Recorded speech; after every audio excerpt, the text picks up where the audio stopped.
Sorry. Is that the hotspot? See? Using the hotspot, the same problems also happen. That is also considered as cyber fraud. Alright. Okay. Just now what we were saying about the payment of the salary. Okay, based on the payment of the salary also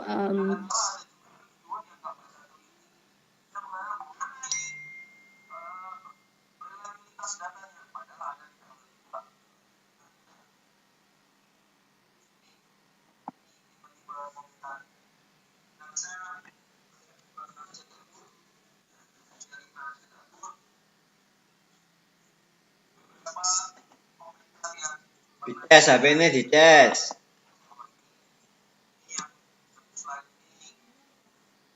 Kena siapa? Ya, apa you?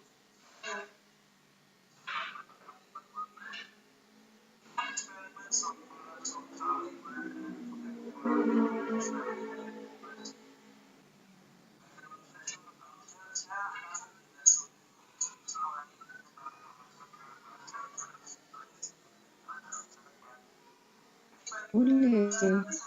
Saya mau pergi.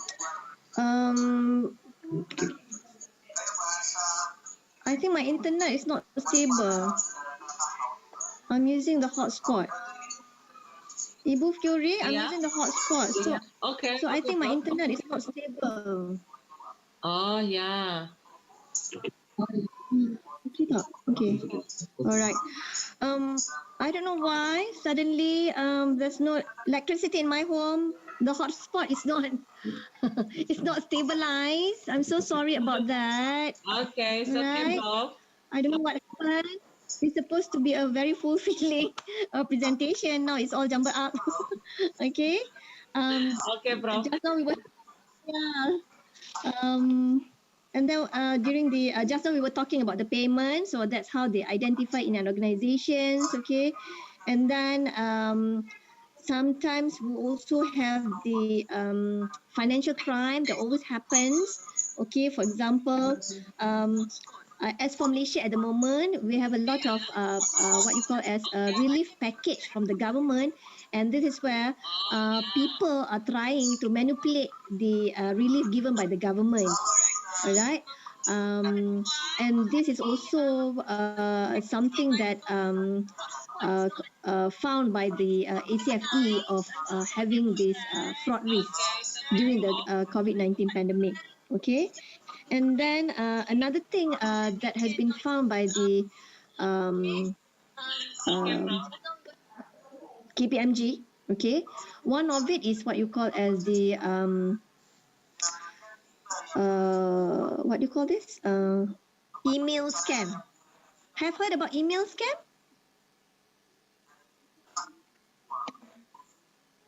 When they are actually email scam, meaning that they are actually emailing you, telling you that they are from a big company, which they wanted you to provide them with your personal identification, bank accounts, your your background. All right, that is email scam. All right. Last time, I think the first email scam occurred in Africa, whereby they will always send emails to all the parties, and they are saying that they have 4 million, they wanted to disburse, so they choose you. So can you help to save the 4 million? Then once they provide you with the email, they will tell you that this 4 million, they will provide you with 10% of the 4 million. Isn't that something that you're going to look for if, let's say, people just going to give you money freely? All right. Now, during the COVID-19, they are doing the same thing. Okay. Even in supply chain, especially in delivering the mask. Okay. Last time, the price of the mask is not that expensive. It only costs you like maybe like 50 cents or 60 cents. Now, each mask costs about RM1.50 here in Malaysia. I think nowadays with the government impose of the restriction as well as the order directly from China, so the price of the mask is cheaper. However, don't forget, for those who are actually providing masks for the company, because usually company, they will provide masks to the staff. All right, so they have to come up with a tender quotation so that they can purchase the mask from the tender which is opposed by the government. But for your information, sometimes the processes has not been followed. All right, when the process has not been followed, people will take advantage, and this is where there'll be fraud in your supply chain. All right, there are also occasion whereby during the supply chain, you are ordering a 3-ply mask, but when you receive the mask, it's only like 1-ply mask or 2-ply mask. All right, even the sizes as well. So how are you supposed to change back the product? Okay, they can simply wipe up their own company, and you can't even get back the return. So that is what you call as supply chain fraud. All right, and then you also have scams such as what do you call it?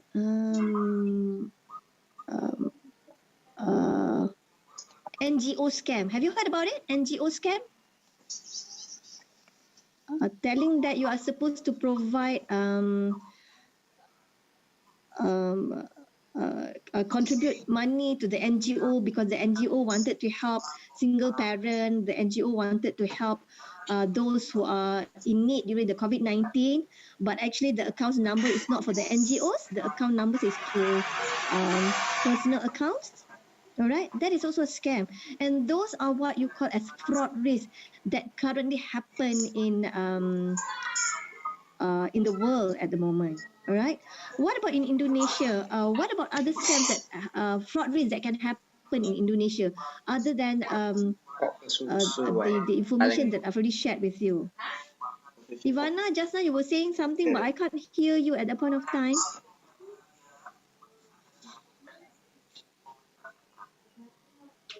Ivana, your microphone. Saya buka Zoom besarkan sikit skrin.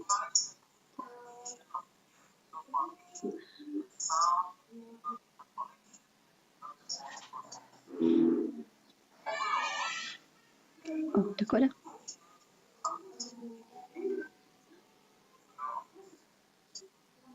Maaf, kenapa ya Ivana?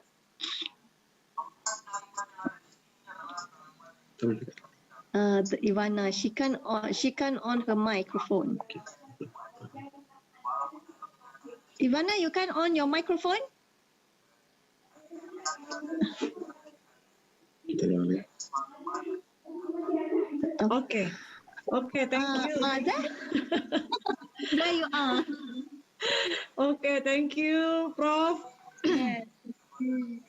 Okay, may I know the question, Prof? Oh, just what I had explained just now about the cyber fraud. You have phishing fraud, scam. You have email scam. You even have NGO scam. That is considered under your fraud risk. So basically, in Indonesia, what do you have? Fraud risk. Yang tadi Ivana explain tadi, Ya. yang saya tidak dengar. Oke, Prof, maaf. Sepengetahuan saya, Prof, mohon izin, saya mau menyampaikan tentang cyber fraud. Fraud itu adalah tindakan kecurangan. Betul. Kecurangan yang dilakukan oleh pihak tertentu yang tujuannya untuk memperoleh keuntungan untuk pribadi dan merugikan orang lain. Betul. Nah, kalau cyber fraud, nah ini kecurangan ataupun penipuan yang terjadi di dunia cyber. Betul. Misalnya seperti kasus lelang, mungkin lelang tetapi fiktif. Tetapi dilaporkan adanya terjadi lelang. Nah, ternyata itu fiktif. Nah, kalau yang terjadi pada saat ini, yang saya dengar fenomena yang terjadi, banyak pasien yang sebenarnya ketika dicek itu di rumah sakit, itu memang awal mula rapid test reaktif. Ternyata setelah di swab test hasilnya non reaktif, tapi sudah terlanjur dikebumikan karena meninggal dengan protokol kesehatan COVID-19. Nah, data-datanya itu sebenarnya banyak hal-hal tersebut di rumah sakit. Yang mirisnya itu kadang-kadang pasien yang tidak seharusnya dikebumikan dengan protokol kesehatan COVID-19 terpaksa harus dikebumikan dengan protokol kesehatan COVID-19. Padahal setelah meninggal keluar hasil swab test ternyata non reaktif. Nah, mungkin ini kesalahan-kesalahan ya, kita nggak tahu karena saya juga bukan dari dunia kesehatan, Prof. Jadi saya juga kurang memahami, tetapi ya mungkin ini menjadi masalah saat ini. Jadi orang semakin ketakutan untuk kasus COVID-19 ini dan tetap menjaga dirinya agar imun tubuhnya semakin baik dan tidak terkena COVID-19. Bagaimana pula dengan derma? Sorry, derma itu apa? Donation. Sukarelawan. Dah. Volunteer?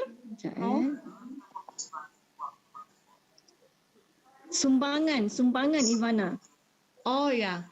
Kalau pada saat ini masyarakat Indonesia itu yang memiliki rezeki yang lebih baik menyumbang kepada tak clear Ivana. Oh ya. Apakah suara saya sudah jelas, Prof? Maaf, Prof. Jelas, Bu Ivana. Suaranya Bu Ivana jelas. Cuman mungkin unstable sinyal mungkin di Malaysia. Ya, mungkin seperti itu, Bu. Iya. Nggak apa-apa, kita tunggu aja, Bu. Iya, betul, Bu.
Halo.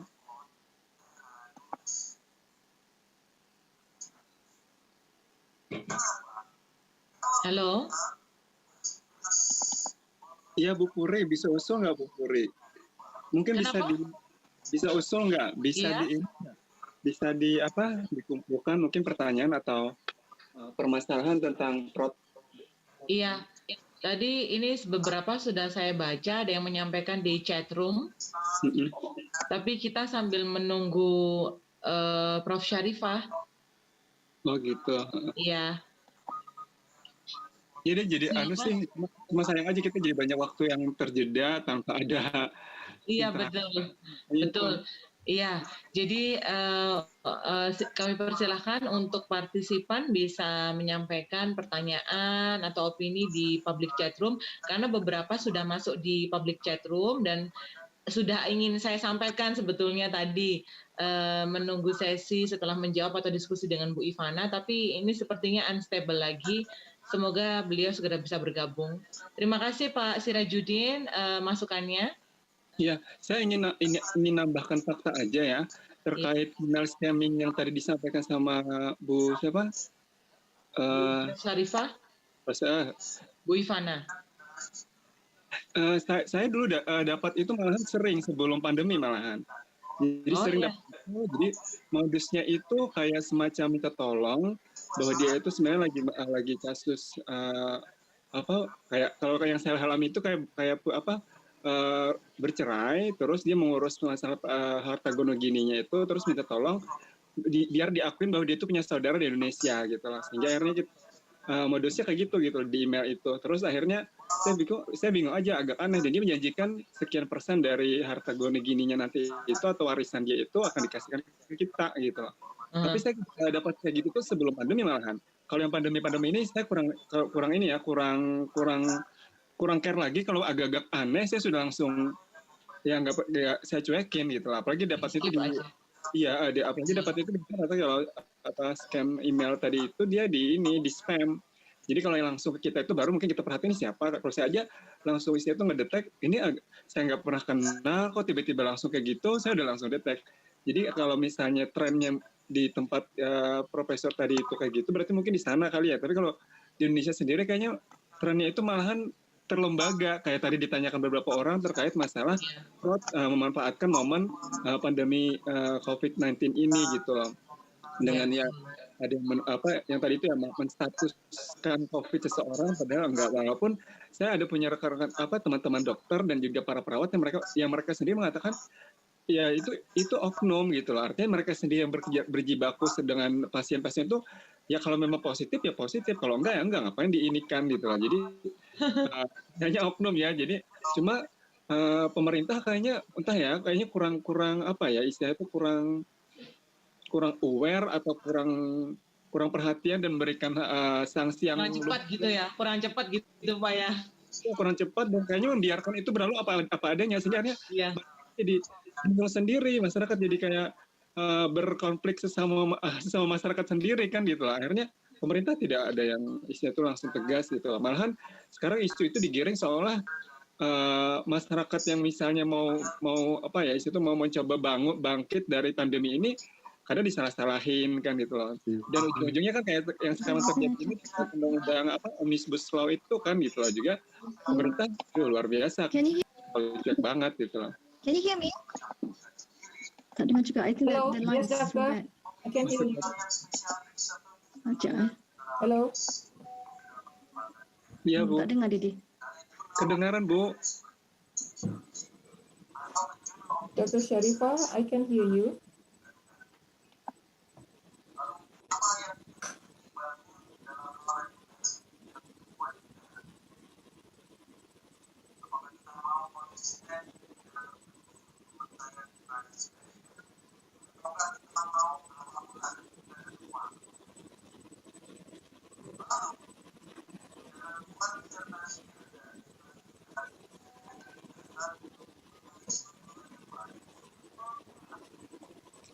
Dr. Yani, can you hear me, Dr. Yani?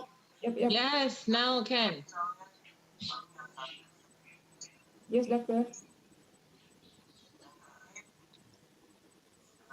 Can you hear me, Dr. Yani? Yep. I can hear you. Clear.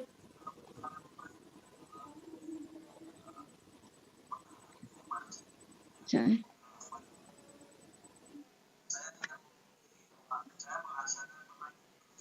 Dr. Yani, can you hear me? Yes, I can hear. Very clear. But the line is not stable. It always like going off. You're going up and down, yeah. Yeah. Off and on, off and on, off and on. And I'm using the hotspot. Yeah, okay.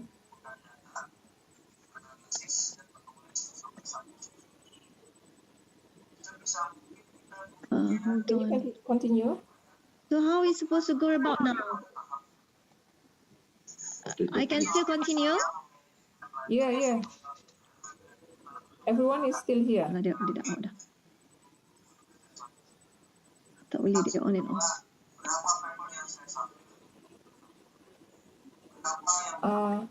I think it is more stable if you use your phone cell to connect to the and not using hotspot. Dr. Yani, can you hear me?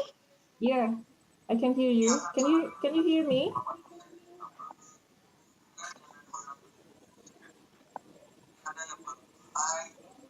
Can you hear me, Doctor?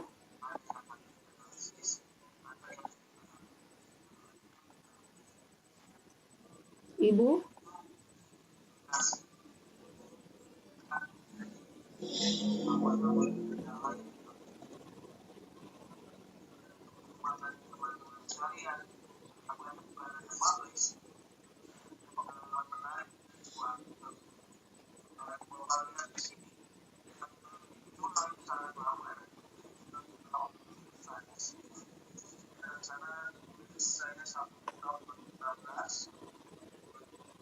Hello, Ibu. Ya, Dr. Yani. Can you hear me? Sekejap ada, sekejap tak ada, sekejap on, sekejap off. Oh no.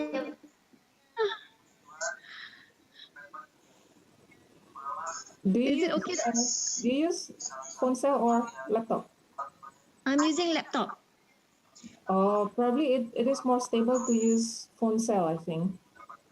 Is and, it? and Okay. not using hotspot, but Not using the hotspot. Yeah. Okay. I'm trying to Cuba klik. but using the internet sekejap, quota. even my Tak apa, cuba klik. I'm trying to connect with your Zoom. Alright. Tak boleh. See?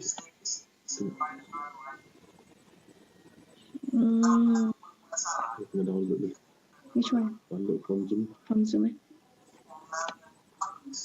Download.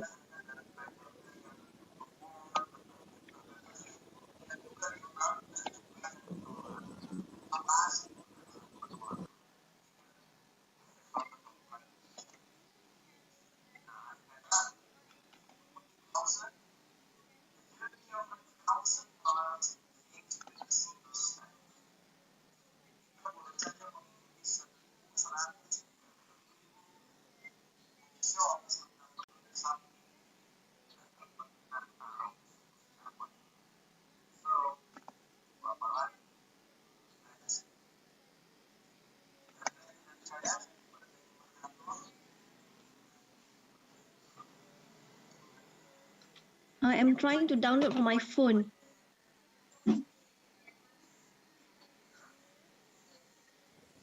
Okay. Ya, nanti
Ya, Bapak Ibu mohon ditunggu sebentar ya.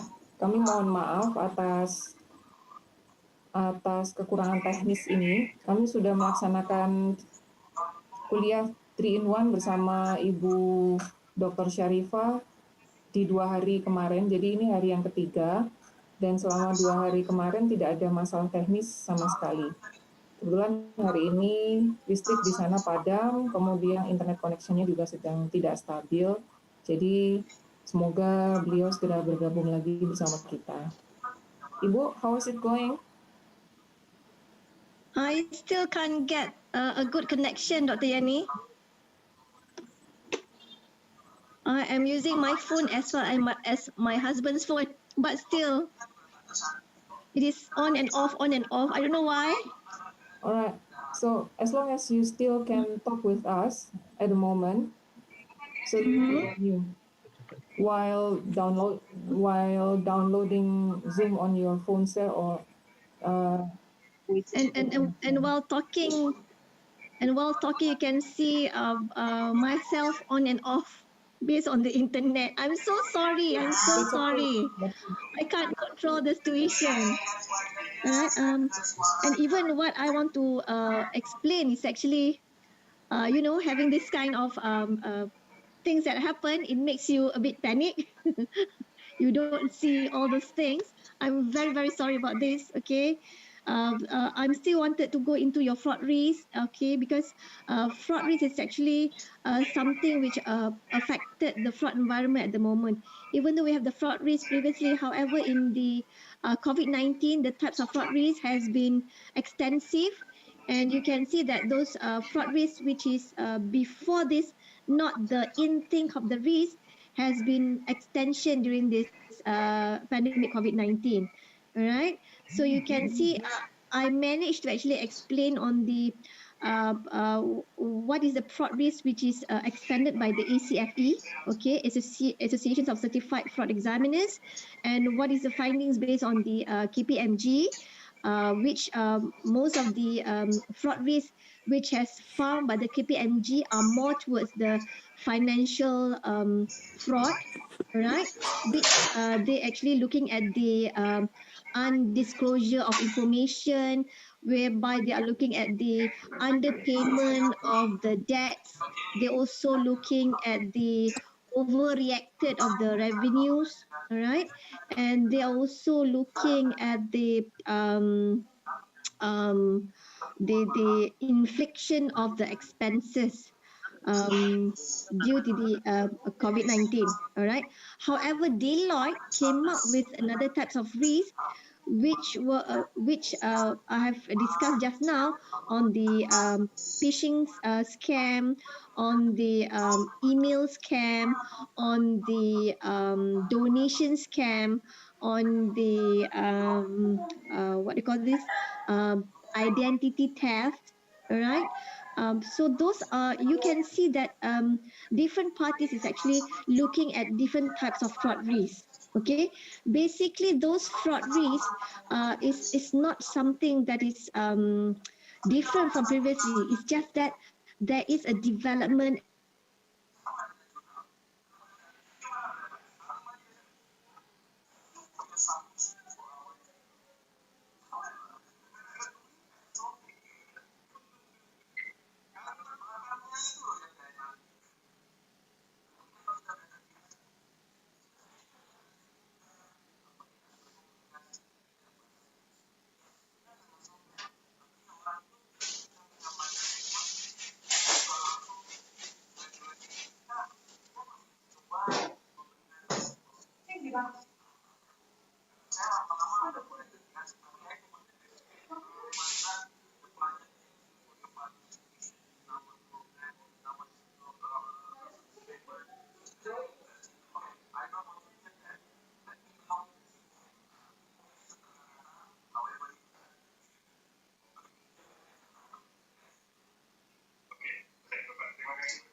Tadi bilangnya ini sudah.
Talking about fraud risk. Okay. Just I was talking about fraud risk on the KPMG, which they are actually looking on the financial fraud, isn't it? And I will start to go into the audit on how actually audit is facing challenges in actually identifying as well as looking at the fraud as a whole. Okay, but before that, I would like to go into the areas as an auditor, which usually they should focus, especially due to the COVID-19. Okay, is it okay, Dr. Yani? Is it loud and clear? Yes, very loud, Prof. All right, thank you very much. Okay, as you know that the COVID-19 is not getting better in the rest of the country as well as us in Malaysia and in Indonesia. So as an auditor, I guess what we have to do is to change the way we do our audit and focus on the area which usually quite important when we do our audit, yeah, because there are challenges when we can't do our normal audit as usual. Okay, so the areas which actually as an auditor we should look at, all right, as what has been discussed by PwC, by KPMG, by Deloitte, so on and so forth. The areas is whereby one and most important areas will be going concern, because as all that we know that the going concern is always one of the big issue usually in this COVID-19 due to the downsizing, due to the litigation issues, and due to the closing of the businesses. There might be a problem when the industries or the clients are trying to manipulate the information so that the organization won't be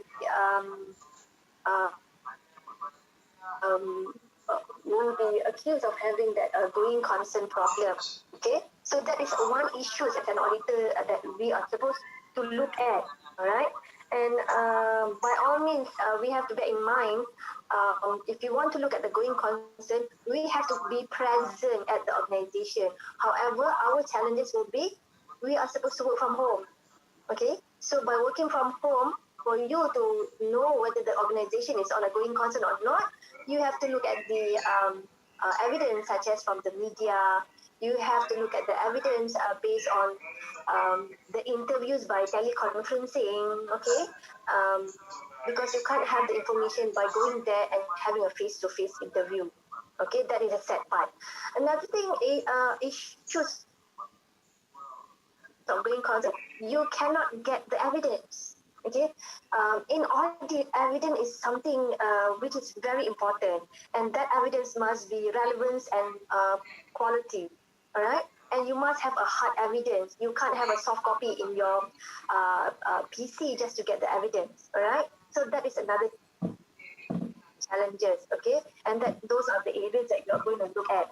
Okay, and then when you look at the going concern issues as well, okay, you must make sure when you decided on types of report that you wanted to produce, the going concern issues should have a substantial doubt. All right. If you have a substantial doubt, then you are supposed to provide with unmodified opinion. But if let's say your substantial doubts is not that high, you can provide them with emphasis matter, provided you have a very good evidence. Okay, at that point of time, I guess when we work from home, this kind of information is not easy for us to get by. All right. Okay, and then of course another thing about the work done by the auditor is that we're going to have a lot of scopes of limitation of work. All right. It is what you call as uh,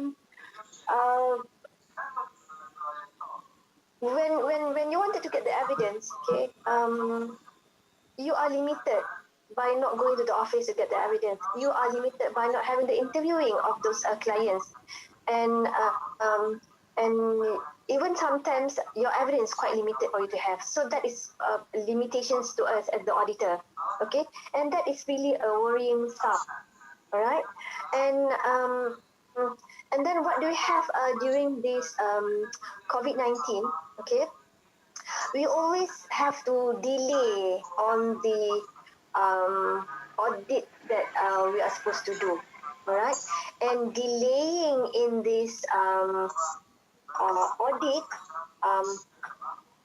can make room for the clients to increase and also to decrease whatever the information, such as their fixed assets, their expenses, and their revenues, just to ensure that we're going to provide them with a good report. Okay, and this always happens usually when things like this happens. Okay, because they always rationalize it's not we that restricted everything, but the government is actually imposing all these MCUs and everything. Yeah, and then another thing, just now we were talking about when you are supposed to perform your work at home. Okay, one thing that is very important is that you are supposed to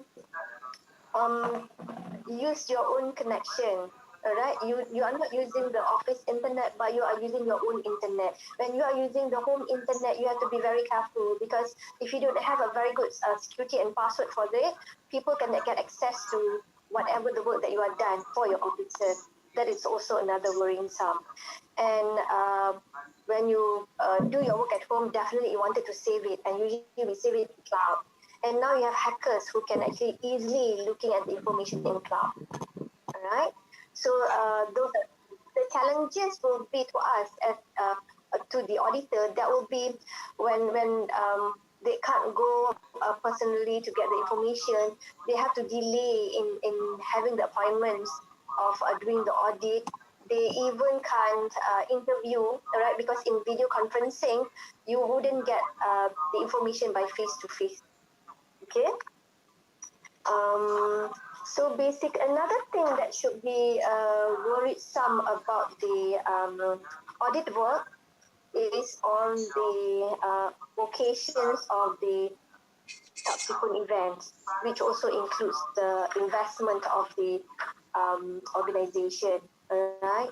Because usually for the subsequent events, okay, we have two types of subsequent events, which is favorable and unfavorable.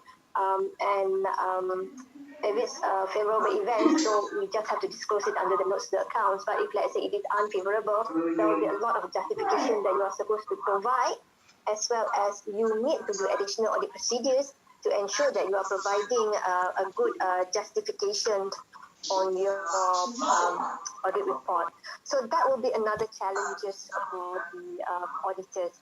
All right.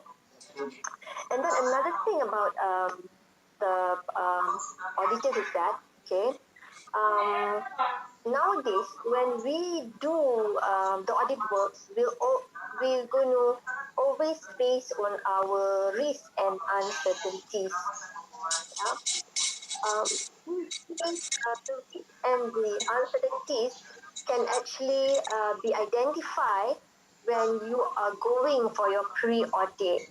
Okay, Going for pre-audit meaning that will be the first pre-audit engagement. But since COVID-19 happens, you cannot have the chances on the pre-audit. What you can have is only on the video conferencing, and that won't be enough.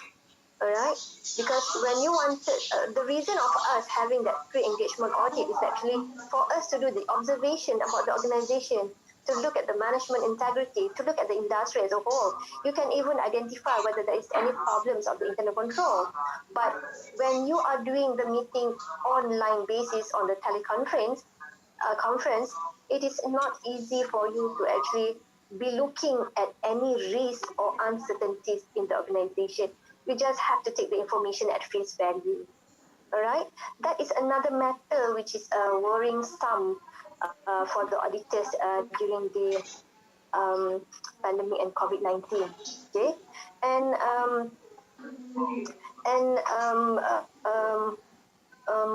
the main thing that we can see, especially during the pandemic COVID-19, you can see that the main issues which I think really affected the whole industry when we are asked to work from home. All right? When we are asked to work from home, you can see there is an increase of technologies fraud. All right, technologies fraud meaning that if let's say you are using your computer and then you wanted to be connected in the internet, you have your password, and usually at home we always leave our computer just like that without logging out from the internet. Actually, by right, when we are not logging out from the internet, we are actually providing and giving the hackers to actually be looking at what you are doing. Okay, and one thing that I heard is that all laptop and all even our phones have the camera. Am I right? And we have our mobile data, so our camera is always on. Bear in mind, here in Malaysia we have MCMC who will be looking at what sort of activities that you are doing, and if you are in the radar, they will contact you. But once if you are not in the radar, they won't contact you. However, for those hackers, by having the mobile data on, they can even look at you through the camera on what you are doing currently.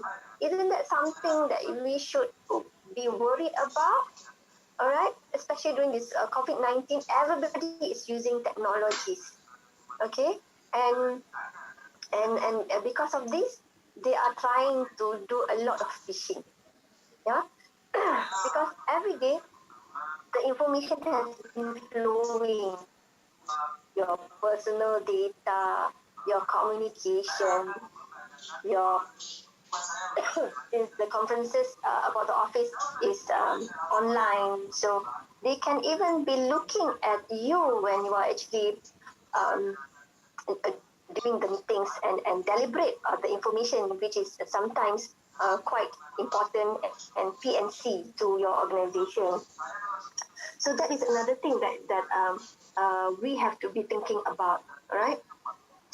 As for the audit environment, as what I have explained just now on do and don'ts of what we're going to do, and basically by working from home, that will increase the risk of having fraud. Yeah, and then lastly, when you talk about fraud prevention, fraud prevention is something that you are supposed to do by safeguarding on whatever the information that you have to avoid any fraud that happens in the organization. Yeah, and one of the best fraud prevention that we could have is actually on the internal control, but that is in the organization. All right, but in when you are supposed to work from home, the best fraud prevention that we can avoid is, of course, having a very strong password when you get connected through the internet. Another one is that where you don't use the internet, lock off. Okay. The third one is that always run a malware or whatever the system that you have to ensure whatever the information that you don't need to be placed in the computer can be erased. Okay, always update your system, because these hackers will look at it. They will know what to do. They will try their very best to pinch you. Okay, and I believe the hackers nowadays, they can even look at our office email address, and they start to email us all this what you call as information which is not needed in the organization. They can even request it for donation. They can even have um, what they call as saying that they are from a big company which they need your expertise for this. Okay, so it is so sad when you look at the environment of the COVID-19, which actually affected the whole nation. Okay, and not even that. Sometimes you even get phone calls, and you were wondering how do they get your phone number. All right, they will call you asking you.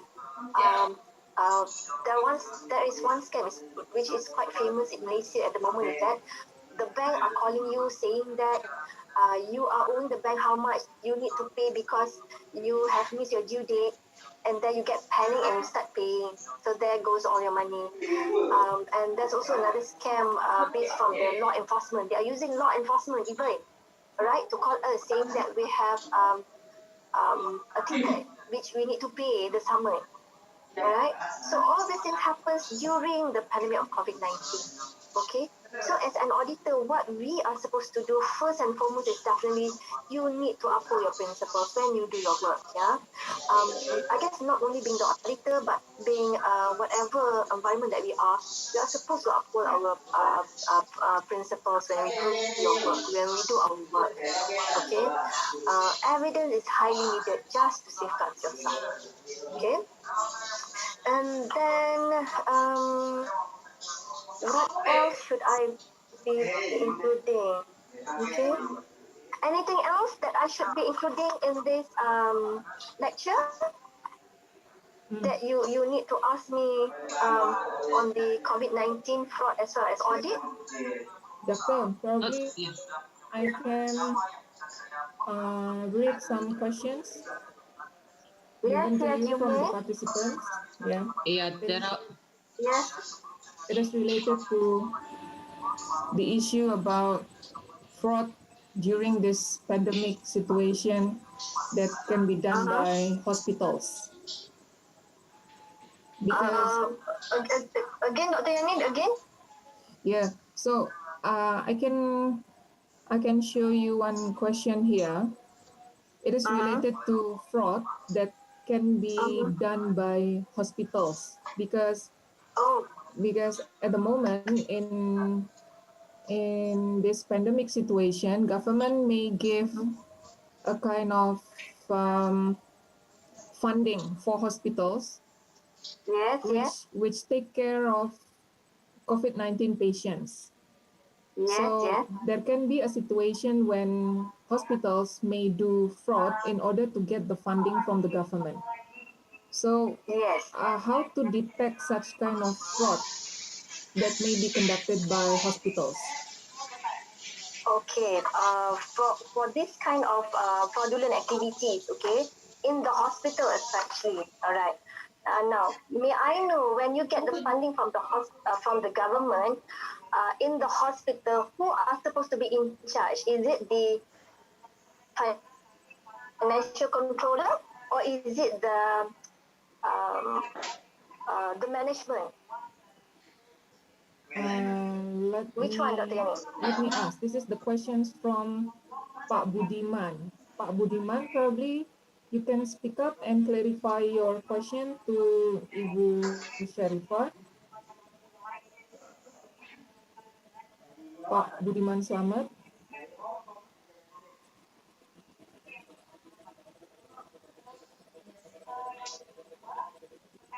Halo, Pak Budiman, masih di sini kah?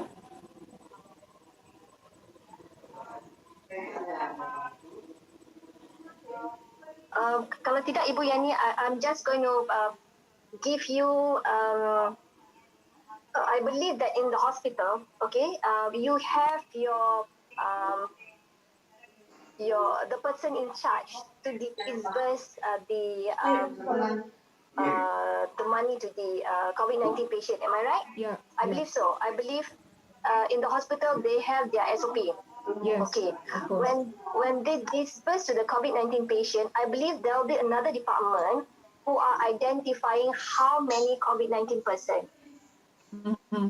Right? Right. So, for those people who are in charge in dispersing the fund to the COVID-19 patient, they must have one SOP which has been confirmed, is it? Ataupun what you call as SOP tu perlulah menterai oleh pengarah-pengarah hospital. Contohnya macam pekeliling. Betul? Yeah. Okay. When you disburse the fund to the COVID-19 patient, you need to follow the SOP. And when you follow the SOP, you cannot skip any of the SOP. For example, getting the names of the patient, what is the background of the patient, meaning that you need to have a typology of the patient, all right? And then you need to also have, when you pay to the patient, you need the confirmations of the patient identity card, so on and so forth. The cases of the patient must be confirmed by the doctor, all right, before you start to disburse the fine. If, let's say, there are occasions when you have fine, you try to come up with bogus patient and end up the money goes into your own pocket. All right. So it is important for us to have a segregation of duties in the hospital, even in the hospital. The person who are in charge in having the list of all these COVID-19 patients must not be the same person who are going to disburse the money to the COVID patient. And you need two persons to actually verify. Okay, so you can simply identify whether there is fraud in that hospital if, let's say, one person is actually is receiving the donation as well as dispersing the fund to the COVID-19 patient. All right, that is one thing that you can identify. There is no segregation of duties. Something that you can identify whether what happens in the hospital or not is based on the internal control of the hospital. All right. Internal control meaning that you have a different department to actually deal with this disbursement as well as receiving the fine. Just like when you have in the organization, you have accounts receivable and you have accounts payable. Just like in other organizations, so you should apply this to the hospital.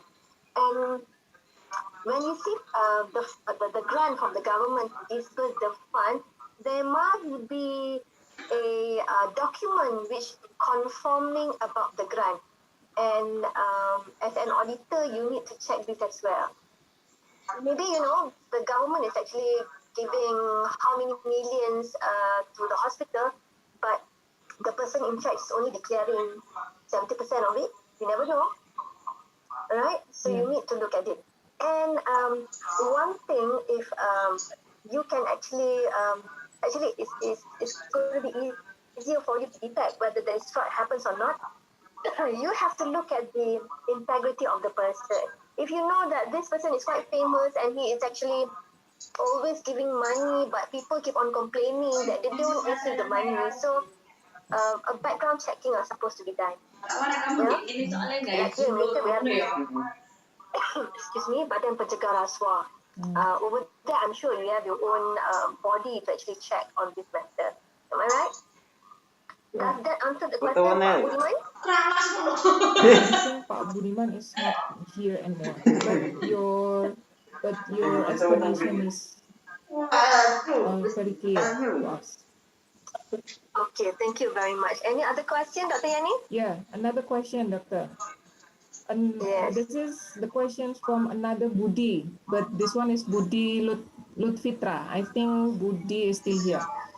Okay, what he would like to ask is, what is your opinion about the impact of social restriction policy in Malaysia, and which is now also happen in Indonesia, especially in Jakarta?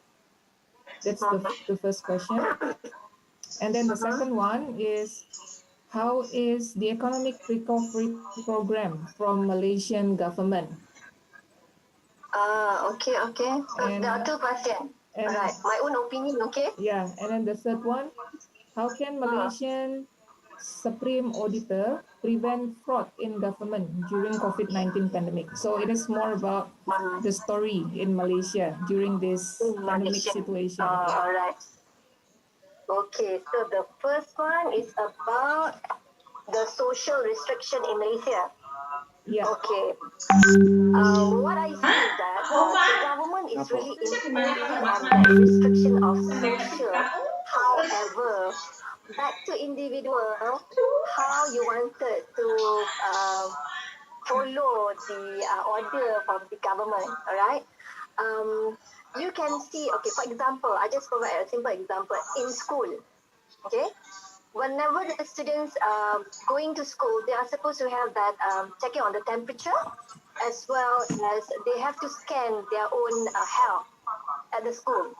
And during the school days, when they enter the classroom, they cannot go out from the classroom. All food will be brought into by the teachers. Okay, so that is what you call as a restriction of social imposed to the school children. It's good, and they have to wear masks for the whole day until the end of the day of the school. And when they go home, alright, you can see that all the students, kids will always be kids, and definitely you can see lacking of the social distancing. However, it goes back to the parents, whether they're going to fetch the children early or not, whether they just wanted to stay there or not.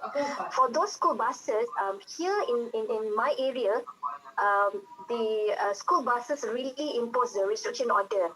If let's say the school bus can be put in of 40 students, they will only take up 20 students. That's the best point about here in my area. I'm not sure in other areas, but my area is quite restricted with all this social distancing. However, that is for school students. You don't have any problem or any connection with the economy. But for those who are actually having small businesses like kedai makan, for those who are opening a stall, right? Here, what I see is that they are trying their very best to follow, but I think during lunchtime, people just couldn't take it when they are so hungry. They just barge in and get the food, okay?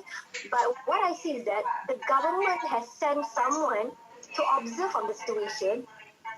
If let's say they go beyond the restriction order, they're going to get a ticket and they have to pay 1,000 actually. Not only the owner of the restaurants or the shop, even the individual who are actually in the shop will be fined of 1,000. So maybe because of the penalty that has been imposed, you can see that is quite rare occasion when people do not follow the government restriction on the social distancing. But I'm not sure. I'm not sure in other areas. This is what I see in my area. Okay, and then I do believe for this social distancing, I think we need to actually uphold whatever the restriction by the government, because it is a good thing. For the economy, I guess for the industry players especially, not to downsizing their company to sustain the employee. I guess they must give rotations of people who are going to work. All right, maybe they should impose 3 days for A, another 3 days for B, or maybe for A 1 day for B, or maybe what you can do is that open up a department. Maybe today department A is going to go to work. Maybe tomorrow there'll be a department B. All right, because because what I am worried about is that if let's say there is there is a contractions of the COVID-19, if one got the virus, everybody will be contracted. Those are the things that we are worried about. So to me, at the moment, the social distancing that has been imposed by the government may be followed by 80% of the community, I guess so. Right? Is that answer my question, Pak Budi? Mas Budi, mungkin masih ada yang perlu ditanyakan, silakan. Yes, Prof. Yes, thank you. It is clear, but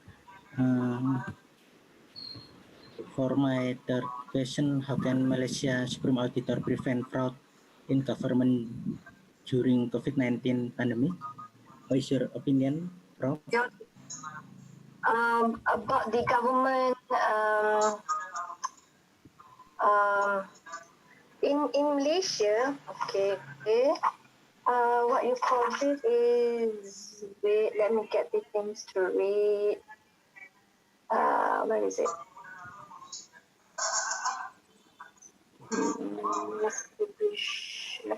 The government relief program, is it?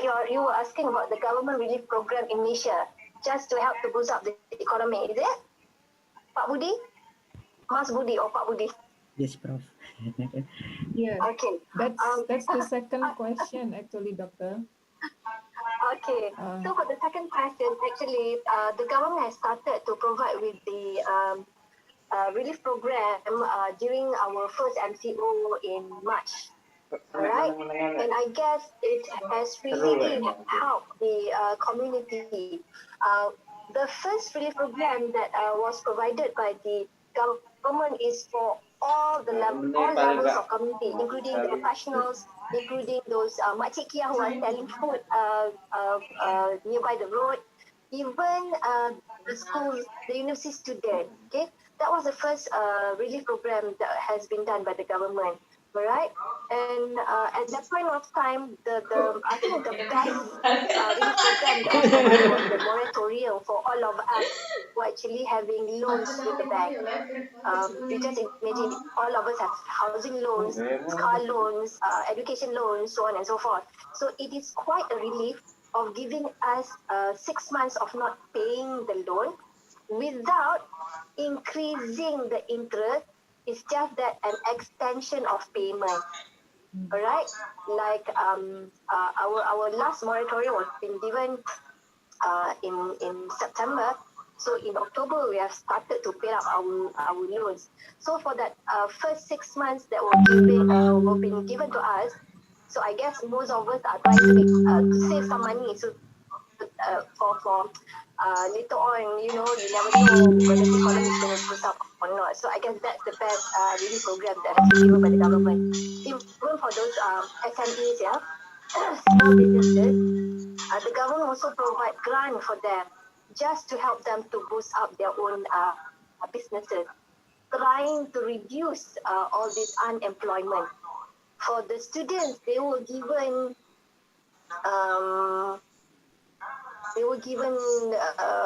allowance for the internet because we have started the classes in April.